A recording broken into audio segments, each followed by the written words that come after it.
What happens when one of Hollywood's most respected actresses comes face to face with a talk show host who refuses to back down from controversy? What you're about to witness is the moment Joy Behar pushed things too far, creating an on-air confrontation that left producers scrambling and viewers at home completely stunned. This is the story of how a simple interview turned into television chaos, and why Jodie Foster's response changed everything. Before we dive in, make sure to hit that subscribe button and let me know in the comments what you think about what's coming. Trust me, you're going to want to share your thoughts on this one. The tension was already thick in the studio as Jodie Foster settled into the guest chair across from Joy Behar. The View's cameras were rolling, the audience was packed, and what was supposed to be a routine promotional interview was about to become anything but routine. Foster had come on the show to discuss her latest directorial project, a deeply personal film about family trauma and redemption. But Joy had other plans. "So Jodie," Joy began, leaning forward with that signature smile that never quite reached her eyes. "Your new movie deals with some heavy themes: family dysfunction, abuse, generational trauma. Makes me wonder if you're drawing from personal experience here." Foster shifted slightly, maintaining her composure, but clearly caught off guard by the directness of the question. "Well, Joy, all artists draw from their experiences in some way. The story resonated with me because I think many families struggle with communication and understanding across generations." "Right. But I'm talking about your own family specifically," Joy pressed, her tone becoming more aggressive. "Your relationship with your mother was complicated, wasn't it? The whole thing with John Hinckley, the way your mother handled your career as a child, that had to leave some scars." The studio audience grew noticeably quieter. Even Whoopi Goldberg, sitting at the far end of the table, exchanged a concerned glance with Sarah Haynes. This wasn't the direction anyone had expected the interview to take. Foster's jaw tightened almost imperceptibly. "Joy, I appreciate your interest, but I'm here to talk about the film and the important themes it explores.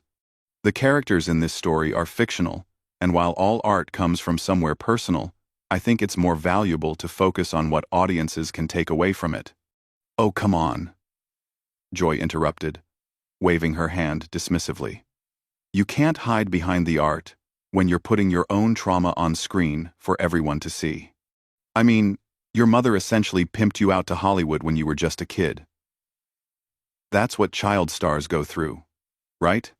And then, when that obsessed fan tried to kill a president to impress you, where was she then?" The words hung in the air like a slap. The camera operators continued rolling, but you could see the uncertainty in their movements. This was live television, and things were spiraling fast. Foster's voice remained steady, but there was steel beneath it now. "Joy, I think you're confusing interview with interrogation. My mother was a single parent doing her best to support 4 children. She protected me throughout my career and helped me make choices that allowed me to grow into the person I am today." "Protected you?" Joy let out a sharp laugh. "Is that what we're calling it? Because from where I'm sitting, it looks like she threw you to the wolves and counted the money. And now you're making movies about family trauma. The connection seems pretty obvious to anyone paying attention." The other co-hosts were now visibly uncomfortable. Whoopi started to interject. "Maybe we should—" "No, let me finish." Joy cut her off, turning back to Foster with renewed intensity. "I think our viewers deserve honesty. You've built this image of yourself as this private, dignified actress, but you're really just another damaged child star who's never dealt with her issues. And now you're projecting them onto your work and expecting us all to celebrate it." Foster stood up slowly, removing her microphone with deliberate calm. The studio was dead silent now. The kind of silence that makes every small sound echo. Her voice, when she spoke, was quiet, but carried to every corner of the room. "Joy, I've been in this industry for over 50 years. I've worked with directors, actors, and journalists who understand the difference between curiosity and cruelty. What you're doing right now isn't journalism. It isn't entertainment. And it certainly isn't professional. Oh. So now I'm unprofessional? Joy's voice rose, her face flushing red. I'm asking the questions that everyone else is too scared to ask. That's what real journalism looks like, Jodie. Maybe you've been surrounded by yes-men for so long you've forgotten what an actual interview feels like. Foster turned to face the camera directly, her Oscar-winning composure intact despite the chaos around her. To anyone watching who has survived trauma, who has built something meaningful from difficult experiences, don't let anyone reduce your story to their entertainment. Your journey belongs to you. She turned back to Joy, and her next words would echo through social media for weeks to come. And to you, Joy, I hope someday you learn the difference between being provocative and being cruel. There's a reason people trust me with their stories, and there's a reason they're starting to question whether they can trust you with theirs. The camera caught everything. Joy's face cycling through confusion, anger, and what might have been a flicker of shame. The other co-hosts sat frozen, unsure whether to intervene or let the moment play out. In the control room, producers were frantically discussing whether to cut to commercial, but the compelling nature of what was unfolding kept them glued to their seats. Joy recovered first, her media training kicking in even as her judgment seemed to abandon her completely. Trust me with their stories? Joy's voice dripped with sarcasm as she leaned back in her chair, clearly doubling down on her aggressive approach. Please. You've been hiding behind carefully crafted responses and PR speak for decades. I'm trying to have a real conversation here. But you're treating this like some kind of royal audience, where we're all supposed to bow down and ask softball questions. Foster remained standing, her hand resting on the back of her chair. The power dynamic in the room had shifted completely. What had started as a traditional host-guest setup now felt more like a courtroom, with Foster as the dignified defendant and Joy as an overzealous prosecutor who had lost all sense of proportion. Joy, Foster said, her voice carrying a warning tone that anyone with sense would have heeded. You're confusing real conversation with public humiliation. There's a difference between asking thoughtful questions about someone's work and attempting to psychoanalyze their entire life story for entertainment value. Entertainment value? Joy shot back, her voice getting shriller. This is a talk show, Jodie. Entertainment is literally what we do here. But apparently you think you're above all that now. Too good to engage with the common people who actually watch this show and buy tickets to your movies. Whoopi finally found her voice, trying to restore some semblance of control. No, Whoopi, Joy interrupted again, her hand shooting up in a stop gesture. I think our audience deserves to see what happens when someone comes on our show and acts like they're better than us. Like their pain is somehow more sacred than anyone else's. The camera operator zoomed in on Foster's face, capturing the moment when her patience finally reached its limit. Her expression didn't change dramatically, but something shifted behind her eyes. A decision being made in real time. You want to know about pain, Joy? Foster's voice remained level, but it carried new weight. Real pain isn't something you parade around for ratings. It's not a talking point or a gotcha moment. It's the thing that shapes you quietly, teaches you empathy, makes you careful with other people's hearts. Oh, spare me the lecture. Joy rolled her eyes dramatically. You're sitting there acting all wise and wounded, but at the end of the day, you're just another actress selling a product. And that product happens to be built on your childhood trauma. Don't get mad at me for pointing out the obvious connection. Sarah Haynes shifted uncomfortably in her seat, clearly wanting to change the subject. Maybe we could talk about the technical aspects of directing. Sarah, please. Joy cut her off with barely concealed irritation. The adults are talking here. Jodie came on this show. She promoted a movie that's clearly autobiographical, and now she wants to pretend like asking about it is somehow crossing a line. That's not how this works. Foster took a step closer to the table, and her presence seemed to fill the entire studio. You're right about one thing, Joy. This isn't how it works. Professional interviews, respectful conversations, basic human decency. None of that seems to work for you. So let me try something different." The studio fell completely silent. Even the crew members who had been moving around quietly in the background stopped what they were doing. "I've been coming on talk shows since I was 13 years old," Foster continued, her voice gaining strength with each word. "I've answered thousands of questions about my life, my work, my choices. I've dealt with intrusive paparazzi, tabloid rumors, and people who thought my privacy was their property. But I've never, in 5 decades of public life, encountered someone who seemed to take such genuine pleasure in trying to hurt someone on live television."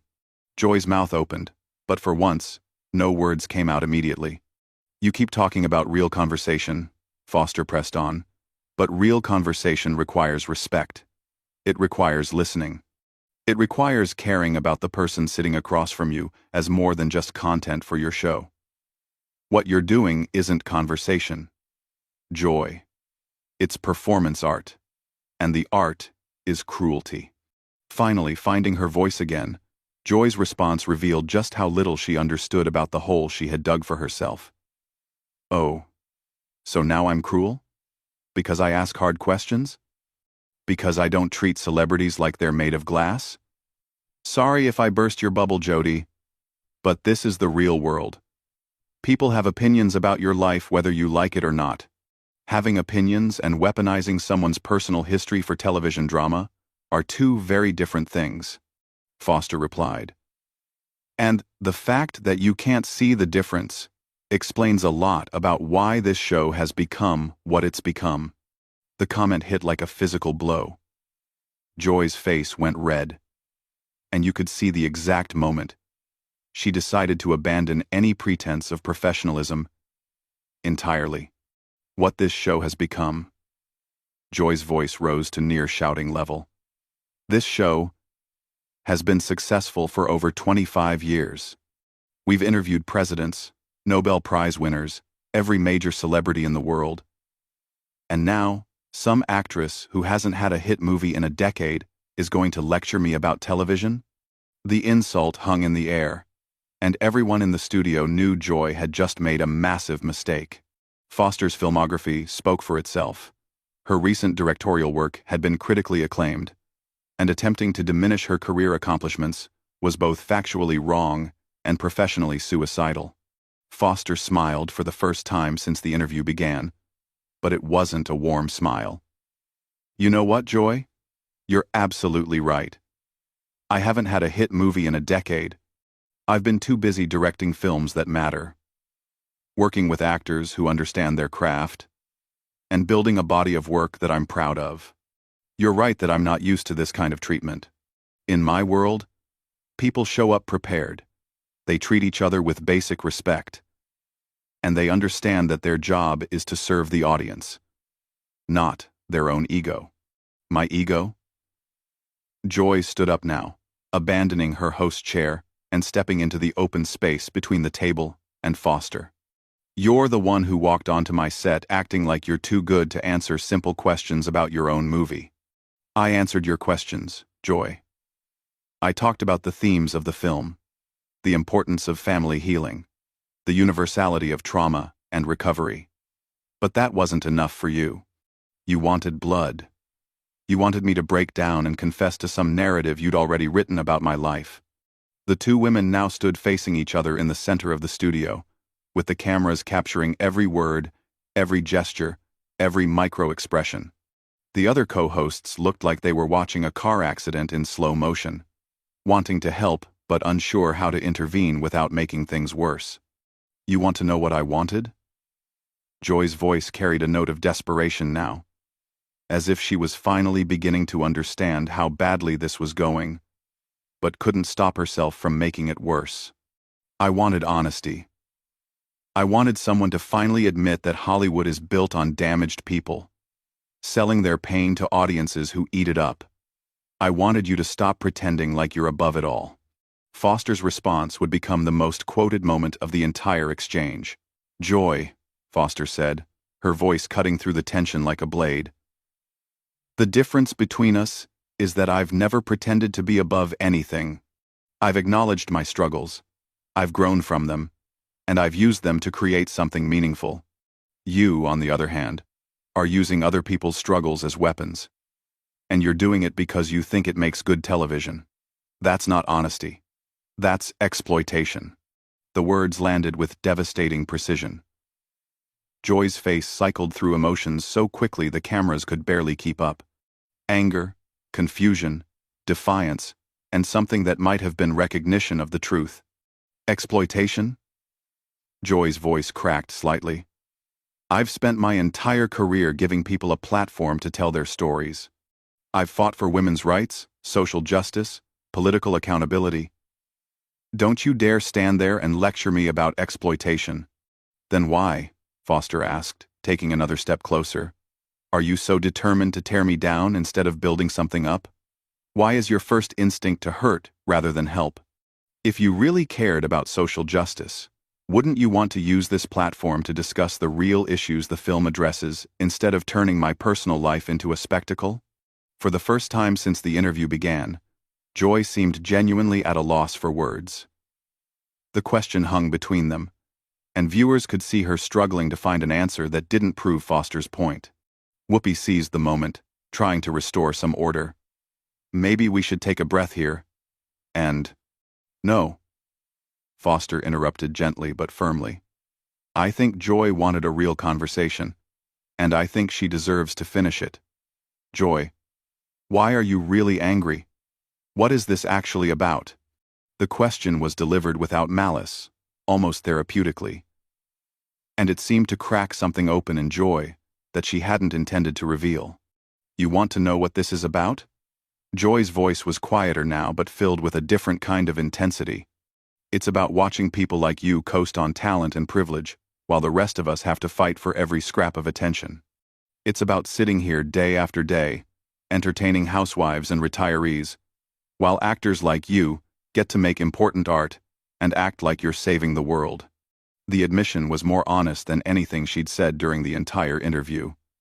But it also revealed the petty motivations behind her attack. Foster's expression softened slightly, as if she finally understood what she was dealing with. Joy, I understand feeling undervalued. I understand the frustration of working hard and feeling like it goes unrecognized. But taking that frustration out on guests isn't going to solve anything. It's just going to make people stop wanting to work with you. Like you're never going to work with me again? Joy shot back. But there was less venom in it now, more defensiveness. I don't know, Foster replied honestly. That depends on whether you can learn from this moment or whether you're going to double down on the behavior that created it. Joy looked around the studio, seeming to notice for the first time how silent everything had become. The audience was watching with rapt attention. But there was no energy of entertainment anymore. Just the uncomfortable fascination of watching someone self-destruct in real time. You think you're so much better than this show, Joy said. But her heart wasn't in the attack anymore. Then this format? Then these questions? Then me? I don't think I'm better than anything, Foster replied. I think I deserve basic respect, just like you do. Just like everyone in this audience does. The difference is, I'm not willing to compromise that respect for ratings or drama or whatever it is you think you're accomplishing here. Sarah Haynes finally found the courage to speak up. Maybe we could discuss the positive aspects of the film, the hope it offers to families dealing with. Stop, Joy snapped, turning on her colleague. Just stop trying to fix this. You all sit there every day, nodding along with whatever guests want to talk about, never pushing back, never asking the real questions. At least, I'm trying to do actual journalism here. Is that what you call this? Foster asked, and there was genuine curiosity in her voice. Because from where I'm standing, it looks like you're having a public breakdown and using me as your emotional punching bag. The words were delivered so calmly, so clinically, that they seemed to echo in the silence that followed. Joy opened her mouth to respond, closed it, opened it again, and then seemed to deflate entirely. You know what? Joy said finally, her voice barely above a whisper. Maybe you're right.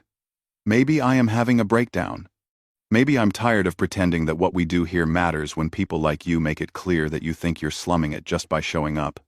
Foster's response was immediate and unexpectedly compassionate. Joy, what you do here can matter. This show reaches millions of people every day.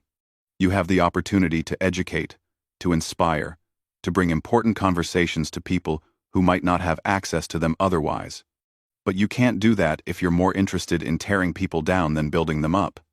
Easy for you to say, Joy muttered, sinking back into her chair. You get to pick your projects. Work with whoever you want. Make art on your own terms. I have to fill 5 hours of television every week with whatever walks through that door. Then make it count, Foster said, her voice gentle but insistent. Make every interview matter. Ask questions that serve your audience, not your own frustrations. Use your platform to elevate people instead of diminishing them. The studio was completely silent now. Even the crew had stopped moving, everyone sensing that they were witnessing something unprecedented. Joy sat in her chair, staring at her hands, while Foster remained standing in the center of the space. Finally, Joy looked up at the cameras, seeming to remember that millions of people were watching this unfold live. We'll be right back, she said quietly, and then louder. We need to go to commercial. But the director didn't cut away. Whether it was technical confusion or a deliberate choice to let the moment play out, the cameras kept rolling as Joy turned to Foster one last time. I'm sorry, she said, and for the first time in the entire interview, her words seemed completely genuine. You didn't deserve this. None of this was about you, and I'm sorry you got caught in the crossfire of whatever this was. Foster nodded slowly. Thank you for saying that. And Joy,